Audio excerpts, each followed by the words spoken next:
আজকে বানাবো মাটন পায়া কারি স্যুপ।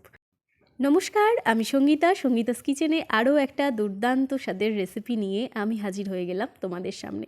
আজ বানাবো মাটন উইথ পায়া কারি স্যুপ। চলো তাহলে রান্নাটা কিভাবে করতে হয় দেখে নিই।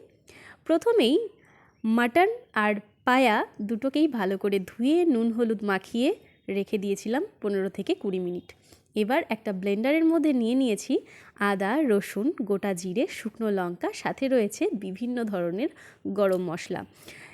এবার সামান্য একটু জল দিয়ে সমস্ত মশলাগুলোকে সুন্দর করে ব্লেন্ড করে নিতে হবে। আর তার সাথে আরও কিছু মশলা অবশ্যই লাগবে, সেগুলো আমি তোমাদের সাথে ধীরে ধীরে শেয়ার করছি। তো দেখো, এখানে কিন্তু মশলাটা খুব ভালো করে আমি ব্লেন্ড করে নিয়েছি। এই রান্নাটা করার জন্য অবশ্যই লাগবে পেঁয়াজ। আমি এখানে দুটো বড় সাইজের পেঁয়াজ নিয়েছি, আর পুরো রান্নাটাই কিন্তু সর্ষের তেল দিয়েই করতে হবে। তো নিয়ে নিয়েছি বেশ খানিকটা পরিমাণ সর্ষের তেল, আর তার মধ্যে দিয়ে দিচ্ছি ফোড়নের জন্য শুকনো লঙ্কা, গোটা গরম মশলা, গোটা জিরে, আর সাথে অবশ্যই দিয়ে দিয়েছি কয়েকটা গোলমরিচ। এবার মশলাটা ভালো করে ভেজে নিয়ে ওপর দিয়ে দেব কুচিয়ে রাখা পেঁয়াজটা দেওয়ার পর বেশ ভালো করে বাদামি করে ভেজে নিতে হবে। পেঁয়াজটা ভালো করে ভাজা হয়ে গেলে ওপর দিয়ে দেব ব্লেন্ড করে রাখা মশলাটা। বাটা মশলাটা পুরো দেওয়ার পর ওপর থেকে দিয়ে দেব অল্প একটু গুঁড়ো লঙ্কা, গুঁড়ো হলুদ, আর অবশ্যই অল্প পরিমাণ জল, যাতে করে মশলাটা আমাদের পুড়ে না যায়। এবার মশলাটাকে ভালো করে ভেজে নেব যতক্ষণ না তেল ছেড়ে আসছে। ওপর থেকে দিয়ে দিলাম পরিমাণ মতো লবণ। এবার মশলাটাকে ধীরে ধীরে বেশ কিছুক্ষণ ধরে কষিয়ে নেব। যখন মশলার থেকে তেল ছেড়ে আসবে তখন কিন্তু দিয়ে দেব মাটন, সাথে পায়া বলতে কিন্তু মাটনের যে পায়ের দিকটা, একদম সেই পায়ের দিকটাই এখানেতে আমি নিয়েছি। আর এটা কিন্তু ভীষণই হেলদি, যে কোনো মানুষের জন্যই কিন্তু মাটনের এই পায়া স্যুপটা ভীষণ পরিমাণে হেলদি। তো শুধু পায়া রান্না করলে হয়তো কতটা ভালো লাগবে, তাই জন্য সাথে কিন্তু আমি অ্যাড করেছি বেশ খানিকটা মাটন।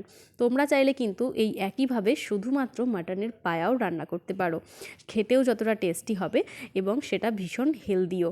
তো চলো, এবার কিন্তু 15 থেকে 20 মিনিট মতো আমি মাটনটাকে সুন্দর করে কষিয়ে নিয়েছি, ঢেকেই কষিয়ে নিয়েছি।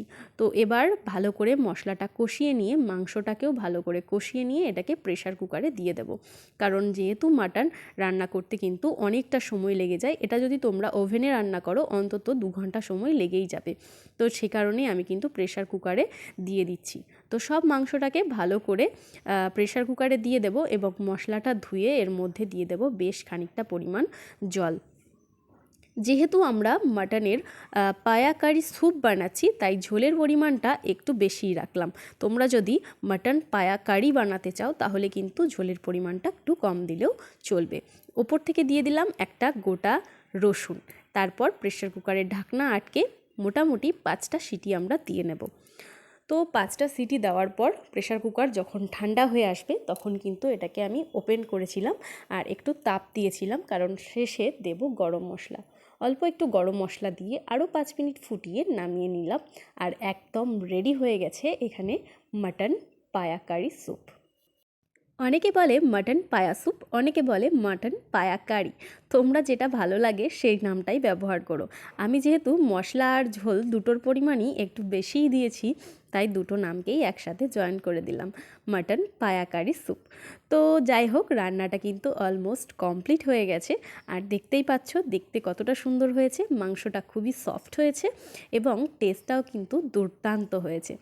বাড়ির প্রত্যেকটি সদস্যর কিন্তু ভীষণ পছন্দ হয়েছিল এই মাটন পায়া কারি স্যুপ। তো তাহলে রেসিপিটা যদি তোমাদের ভালো লেগে থাকে ঝটপট একটা কমেন্ট করে দিয়ে যেও, আর অবশ্যই তোমরাও একদিন বানিয়ে নাও মাটন পায়া কারি স্যুপ। আজকের মতো আসি, দেখা হবে আবার নতুন কোনো রেসিপি নিয়ে।